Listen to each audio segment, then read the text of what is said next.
tayo pumunta diyan mga kababayan sa topic na 'yan, gusto ko lamang pong klaruhin sa inyo kasi baka mamaya mabiktima kayo. Nasaan ba 'yon? Search natin.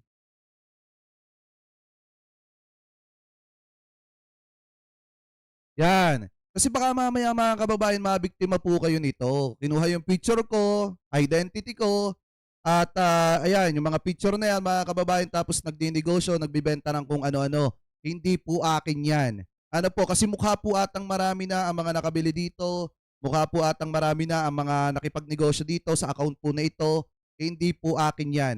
Mga kababayan, magaling yung maliwanag po. Wala po akong connection dito. Hindi po akin yan mga kababayan. At maliwanag din na ito pang isa, nasan pa yun? Kaya para maliwanag lang, sasamantalahin ko na yung oportunidad.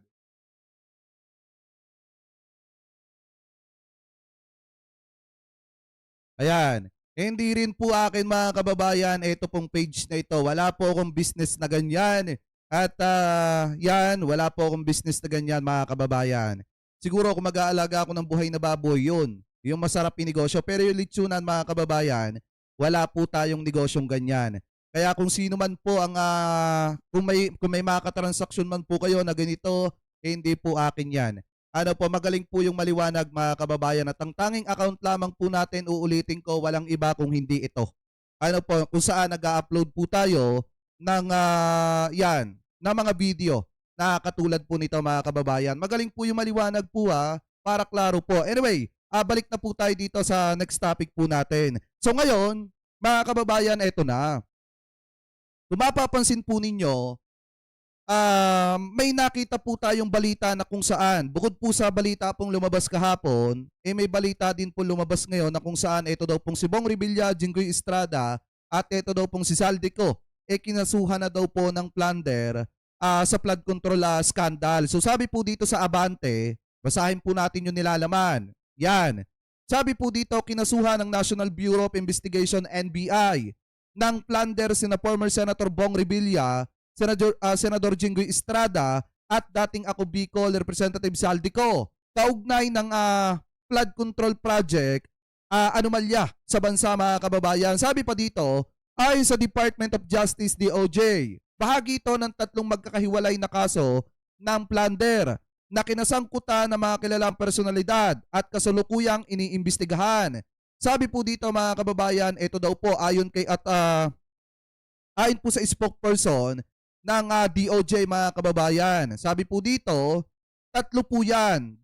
The first part involves high-profile personalities. Senator Bong Revilla, Saldico at saka po itong si Jinggoy Estrada. 3 separate cases of plunder yan against each one of the respondent. Pahayag ni DOJ spokesperson, Attorney Polo Martinez mga kababayan. Ano ni Martinez? Ang mga kasong direktang isinampa ng NBI sa DOJ at hindi nagmula sa Office of the Ombudsman mga kababayan. So ibig sabihin, bukod po sa mga kasong malversation na kinakaharap at graft na kinakaharap nito pong si Senator Bong Revilla, may kinakaharap din po siyang kasong plunder. Ano po, mabigat po yung mga kasong kinakaharap ngayon mga kababayan nito pong mga senador na ito, nito pong mga kilalang ito na personalidad at posible na kapag po lumabas yung arrest warrant po nila, makulong po sila kasi nga wala pong piyansa yung mga kasong kinakaharap po ng mga ito. Ano po, kaya ako umaasa talaga ako mga kababayan sa proseso na mapapapanagot ito pong mga taong ito dahil sa bigat ng mga kaso na kinakaharap po nila. Ang tanging magagawa na lamang po nila, maglabas din sila ng ebidensya na hindi po talaga sila sangkot sa maanumalyang flood control. Depensahan nila yung kanilang sarili. Pero kapag napatunayan na talaga pong sila ay sangkot sa maanumalyang flood control, dapat po talaga silang makulong, mga kababayan. Ano po? Anyway, ngayon, kung titingnan nyo pa mga kababayan, dito po sa nangyaring interview kanina ni Senate Pro Tempore Ping Lacson, meron po siyang nabanggit dito patungkol po dito kay Yusek Bernardo at saka po mga kababayan dito po kay General Torre. May nabanggit din po siya dito about po dun sa lumalabas na balita na nanggaling din dito kay Senator Ping Lacson, yung pag-front ng mga diskaya sa pagbili ng property ni former Speaker o former House Speaker Martin Romualdez. So ngayon, eto pakinggan po natin. Ikine-credit natin to sa PRTV Prime Media Philippines. Kanila po yan, hindi pa yan natin gagawan lamang po natin ng reaction video. I-play na po natin mga kababayan. Senator, are you at liberty para ikwento kung sino magiging guest nyo sa Blue Ribbon sa Lunes? No? Dahil siyempre maraming mga tao, hindi lang yung mga issues ang kanilang inaabangan, kung hindi yung mga personahe. Ikalawa, Senator, very explosive yung testimony ni Yusek Bernardo last time siyang nagtestigo sa Blue Ribbon. May follow-through ba yan? Dahil ang daming mga senador, ex-senator at incumbent senators yung kanyang binanggit, at marami rin siyang nabanggit na mga cabinet officials at saka high-ranking officials sa gobyerno na dalawang aron ay natanggal na. Budget Secretary at saka Executive Secretary at yung kanilang mga undersecretaries, no? Siguro ang hinihintay ng mga tao, may follow-through ba dyan sa explosive testimony ni Yusek Bernardo sa Blue Ribbon? Kasi kung matitingnan, kung makikita po ninyo bago po nagtapos yung Senate Blue Ribbon hearing mga kababayan noong nakaraang taon, marami po talagang na-expose. Maraming inilabas ito pong si Yusek Bernardo. So ngayon, ang problema dito mga kababayan, mukhang matites yung kredibilidad nito pong si Yusek Bernardo at saka po nitong mga diskaya pagdating po dun sa issue ni Martin Romualdez at dun sa pagbili ng property na kung saan may kinalaman ito pong mga diskaya. Kasi may mga lumalabas na balita na hindi daw nag-front itong mag-asawang diskaya sa pagbili ng property dyan po sa Forge Park ni Martin Romualdez. At tanging ang naging partisipasyon lang ata ng mga diskaya, malalaman po natin sa hearing na magaganap sa Lunes. Anyway, tuloy pa natin. Either sa Monday or sa mga susunod na hearings ng Blue Ribbon. As a matter of fact, meron. Kasi inibita namin nung nakaraang pagdinig at hindi dumalo si Undersecretary Olaibar. Kasi very prominent ang pagkabanggit ni Undersecretary Bernardo sa kanya na siyang mismong pinagbigyan niya ng di umano'y malaking halaga, no? In the name of several personalities. At saka si Maynard Ngu, nabanggit din. Yun ang mga sinupina na namin ngayon. At ito, sasabihin ko, pagka hindi sila sumipot dahil supina na ito, malamang sa hindi, magkakaroon na sila ng contempt citation at mauwi na sa pag-issue ng warrant of arrest. Ang bagong dadalo doon, yung sa sinasabing may ugnayan doon sa papel ni Carla Diskaya sa bilihan ng property na inuugnay kay Speaker Romualdez. Yan! No? Bagong testigo ito. Kasi sila yung, kasi after nung aking kapihan, tumawag sa akin yung former owner ng bahay. Sabi niya, meron daw inireveal sa kanya yung may-ari ng bahay na binili ni Martin Romualdez, mga kababayan, na di umano nag-front itong mga diskaya. So ngayon malalaman natin yung katotohanan hingil po dyan. At binigyan niya ako ng kopya ng deed of absolute sale.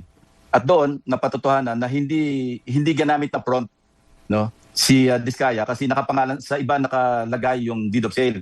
Isang pangalan ng isang corporation, pero ni-refer niya ako doon sa may personal knowledge kung ano naging role ni Carla Diskaya doon sa kaugnay doon sa bilihan ng bahay. Kasi mga kababayan, ito nung una kasing lumabas yung revelasyon na yan ni Senator Ping Lacson, kaya medyo matindi yung emosyon natin dyan kasi nakakapagtaka naman. Bakit mo gagamitin na front yung mag-asawang Diskaya kung property mo yung bibilhin? Siyempre pangalan mo dapat yung naka-indicate at nakalagay dyan. At hindi ibang tao yung gagamitin mong pampront. So ngayon, base dito sa sinabi ni Senator Ping Lacson, tumawag sa kanya yung may-ari ng bahay, former owner, nung bahay na binili ni former House Speaker Martin Romualdez at sinabi na nakapangalan sa iba. Yung sa isang korporasyon, yung bahay na binili po niya. At ang isa pa dito mga kababayan, after po tumawag, may sinabi yung former owner na meron pang siyang inirepair na isa pang tao na mas nakakaalam kung ano nga ba ang naging papel ni Curly Diskaya sa pagbili ng bahay at lupa ni House Speaker Martin Romualdez. So ibig sabihin connected pa rin itong mga Diskaya. So anyway, tuloy pa natin. Yung kay Nicolas Torre naman, General Torre. Ito, pakinggan nyo Ito po yung ini-issue kay General Torre. Ano po yung sinagot na rin kahapon ni General Torre, mga kababayan, about po dun sa pagkuha niya ng custody dito po kay Yusek Bernardo. So ngayon, ito, pakinggan po natin. Ganon, no? Sinek ko ulit kay Yusek Bernardo at kinonfirm niya na at magte-testify siya na mayroong attempt na kunin siya ni General Torre at ilagay sa kanyang custody. Dangan nga lang, hindi natuloy kasi hindi siya, parang medyo lumansi siya na magpapaalam, hindi na siya bumalik kasi natakot daw siya. Ayan mga kababayan mismong sinasabi dito ni Senator Ping Lacson na kinumpirma daw niya dito kay former Undersecretary Yusek Bernardo yung about sa posibleng pagkuha ni General Torre sa kanya dito kay Bernardo. Ngayon, sinabi daw ni Bernardo mga kababayan na totoo nga daw po yun. At sinubukan nga daw ni General Torre na kuhanin yung custody o hawakan etong si Bernardo. Kaso ang nangyari daw, hindi na daw po bumalik etong si Bernardo kasi natakot kay General Torre. So ang point kasi dito mga kababayan, kung pagbabasihan natin yung sinasabi nitong si Bernardo at yung sinasabi ni General Torre, mas kapanipaniwala yung kay General Torre. Bakit mga kababayan? Kasi yung kay General Torre, tumutugma talaga po dun sa nangyari. Kasi di ba may lumabas nga na balita na lumapit sa mga pare etong si Yusek Bernardo at nakikiusap mga kababayan na matulungan po siya. Tapos nangumpisal pa nga. Ngayon, kung mapapansin nyo, ayon kay General Torre, lumapit sa kanya yung kaibigan niyang pare at hinihiling na baka matutulungan eto pong si Bernardo mga kababayan mabibigyan ng proteksyon. Ngayon, nung nakita daw ni General Torre na si Bernardo pala yun, sinabi naman ni General Torre kung ano po yung sinabi niya sa grupo ditong si Bernardo na kung saan i-refer daw etong si Bernardo para matulungan sa talagang karapat-dapat na otoridad. Ngayon, ang nangyari po kasi dito, parang ang dating pa mga kababayan, mukhang pinag-iinteresan pa ni General Torre eto pong si Bernardo. Maliwanag nga ang sinabi ni General Torre na wala siyang pakialam sa buhay nito pong si Bernardo mga kababayan. Ibig sabihin, kung problema yan ni Bernardo, problema niya yan. Ngayon, kung makakatulong siya sa tamang proseso at tamang paraan, tutulungan niya. Kaso ang problema, mukhang napapasama pa ngayon, eto pong si General Torre. Anyway, tuloy pa natin.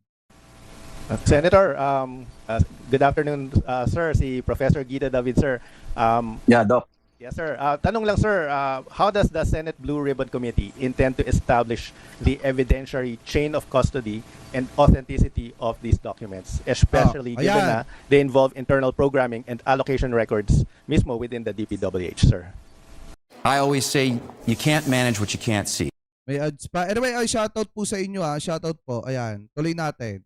Yung chain of custody, may problema kasi nga unofficial binigay. Kaya nga kailangan natin authenticate mismo sa ahensya, which is in this case, the DPWH. Kasi kung i-authenticate nila yon at meron silang sariling kopya, ang tatanggapin namin, maski kapareho o replika, yung kanilang dokumento. So doon mo na ma-establish yung chain of custody ng dokumento na merong evidentiary value. Kasi officially, tinan over nila sa Blue Ribbon Committee at sa comparison, pareho ng hawak ni Congressman Leviste at saka yung hawak ko, ibig sabihin, establish na yung chain of custody kasi nanggaling na mismo sa ahensya. Ang problema nga, 'di ba, sinabi nga ni Secretary Vince Dizon na hindi niya naman inutusan ito pong si Leandro Leviste na kumuha ng mga ganyang ebidensya kay Cabral. At the same time, hindi pa niya nakikita mga kababayan yung mga files na sinasabi ni Congressman Leandro Leviste kaya hindi niya po ma-authenticate ito pong hawak ni Leviste na mga files. Thank you, Senator. Parang setting aside the documents in our possession, in my possession and in the possession of Congressman Leviste, na yun, maset aside na yun, ang may establish na doon na chain of custody, yung official document na replica o exact reproduction or baka yung original yung kanila na nanggaling mismo at formally and officially i-turn over ng resource person na taga DPWH on Monday. Opo. Linawin nga po natin kasi medyo nalilito po yung tambay. Yung listahan, napaka-controversial. Ano pong listahan na to? Hawak ni Kong Leviste na binigay niya na may hawak din kayo, may hawak ng ibang mga channel. I-qualify nga po natin, Senator Ping, yung listahan ano ba ito? Ito ba yung parang wish list din ni former Yusek Cabral? Hindi pa ito yung nasaga, hindi pa ito. Ito may parang dinidivide niya. Ito yung mga parang kayo po, di ba, yung unang pag-upo niyo ni Senator Tito Soto, ay tinext nga po kayo ni Yusek Cabral, kung may 500 million kayo or more. Hindi ako yon. Ang tinext ni Yusek Cabral, yung staff ni Senate President Soto. Correct. Binahagi lang sa akin ni Senate President na nakatanggap siya ng text message after nung after nung proclamation, Opo, kasi yung siguradong pinapare. panalo na, Opo. na-opera na siya. Pero hindi ako ino-opera eh. Alam naman nilang hindi ko talaga, parang kukunin. hirap sila opera. Tingin ko wala At akong ito rin ang susubok. sinabi ni Yusek Bernardo. Yes. Apa. Pero ang tanong po, ano po ba yung listahan? Ito po yung ibig sabihin, kung nasa listahan ka, ang ibig sabihin po ba nito, ikaw ay binibigyan lang ng allocation o allocable. Hindi pa ito yung actual na ipopropose nila sa DPWH at mapupunta sa NEP at sa GAA. Yun po ba yun? I-qualify nga po natin, ano po yung Hindi. inasahang listahan na yan? Pagka may allocable ka, yun ang papasok sa NEP. Pero ang NEP is what we call the President's budget. Apo. Dadaan pa to sa pagsusuri ng House of Representatives. Itatransmit sa Senado, dadaan pa para lumabas yung Senate version. At pagkatapos, magba-bicameral conference para pagtugmain yung mga disagreeing provisions. So, sabi ko nga kanina, ang allocable hindi siguradong masasama Apo. sa GAA. So, yun ang story to, yung ruta nito na sinusunod. Tsaka masaklap dyan mga kababayan, may mga nakalagay kasi doon sa files ni Libiste na may allocation yung isang kongresista pero matagal na pong namayapa. So paano pipapaliwanag yan mga kababayan nito pong sina Libiste at nung tawag dito especially ng DPWH na yung isang congressman na matagal nang namayapa meron ding allocation mga kababayan. Ibig sabihin meron ding inire-request na budget mga kababayan para dun sa isang proyekto sa distrito na nasasakupan ng isang kongresista. Yun po kasi nakakapagtaka kasi may mga nabalita na mga kongresistang namayapa na pero may allocation pa rin at nagsisilbing proponent ng isang proyekto ng DPWH sa kanyang distrito. So dapat maipaliwanag din yan. But kung may allocable ka, ano yon, nasa NEP na yon. Apo. Pasok na sa NEP kasi nga ito yung sinusumite na ng mga INSAP. In this particular case, kasi ang alam ko may allocable. Sa pagkaalam ko yung DPWH lang Apo. Nauso nga lang ito recently lang Panahon namin wala namang allocable Actually, yes. Apo. Or baka hindi lang ako naalok. Walang Malamang. Malamang, Sen. Malamang, Sen. Walang susubok. Hindi nagtangkang alokin si Senator Ping. Pero ibig sabihin, pag kayo po ay nasa listahan, ano po yung, I don't know how to coin this, ano po yung level nyo of kinasasangkutan kapag kayo ay na-mention o part ng listahan na may daang milyon o bilyon man na kayo po ay nasa inyong pangalan? Anong ibig sabihin po ba? Is there imputed guilt already? Walang masama. Sabi nga ni Senate President Soto, listahan lang yan. Apo. Yes. Sabi ko nga, hindi naman siguradong papasok sa GAA. Apo. Pero sabi ko nga, kasi naghahanap ako ng analogy, Apo. wala akong maisip kung di parang kumbaga sa krimen, Ah. planned robbery or attempted robbery, kung ang motibo Apo. para magkomisyon. Kasi hindi para-pareho Apo. Yes, sir. Merong allocable Tama. na 3.5, may allocable na 2.5, may allocable na 1 billion, may allocable na 500 Yan. million. Hindi Bilyon yung pinag-uusapan dati 10,000 lang. Ngayon, bilyon na, milyon na. para-pareho. Apo. So hindi ko alam kung anong basihan kasi sa pagkaalam ko yung may formula Merong kaya si Yusek Cabral ang nakakaalam niya kasi siya yung nasa planning. So ang iniwasan niya kaya siya sa takbuhan ng allocable para maiwasan yung merong redundancy tapos merong nauulit na hindi lang redundant in terms of yung projects in the same year pero yung nauulit na nasa nauna ng mga previous years magkakaroon pa uli. Pero gano'n pa man nakakalusot pa rin. Tama. Meron pa rin ako mga sinita noon ng budget, yung plenary debates namin. Meron pa rin ako nakita na yung sipag, yung mga acronyms nila, no? Na paulit-ulit. Kaya pinoint out ko, sabi ko tatanggalin ko ito. Sabi ko kay Senator Sherwin bilang siya yung chairman. Sabi ko tatanggalin ko ito kasi pareho yung description pero magkaiba yung programa. Kaya doon ako nakahugot. Kaya nagkaroon ng parang float na certain amount dahil nagka-doble-doble. Tinanggap yun ng chairman ng Senate Finance Committee kasi nga redundant. Apo. Oh. Ayan mga kababayan cut muna po natin dyan. Kung titingnan nyo mga kababayan, ang pinaka-point kasi natin dito, mas marami pa tayong aasahan pagdating po ng Monday. Dahil nga, di ba, ito yung unang hearing ng Senate Blue Ribbon Committee ngayong taon. At talagang may mga matitinding revelasyon at may mga matitinding malalaman na naman ang taong bayan. Especially yung issue ng pagbili ng bahay at lupa sa sa South. Forbes Park dyan sa may Makati ni former House Speaker Martin Romualdez na di umano nagpronte itong mga diskaya. So ngayon malalaman natin kung ano nga ba ang katotohanan dyan. At ang isa pa dyan mga kababayan, kahit hindi pa ata iniimbitahan etong si General Torres sa posibleng pagdinig sa Lunes, nadadawit po ang pangalan dito ni General Torre. Pero ang maliwanag po kasi dito, matagal na po itong nasagot ni General Torre mga kababayan at talagang sinabi niya kung ano yung totoo na nangyari po dyan. sa sinasabing pagkuha ng custody kay Bernardo ni General Torre. Pero anyway, mga kababayan, kung kayo po ang tatanungin, ano po ang masasabi nyo hinggil po dyan sa issue po na yan, mga kababayan? Comment below na lamang po kung ano po ang comment at opinion po ninyo hinggil po dyan.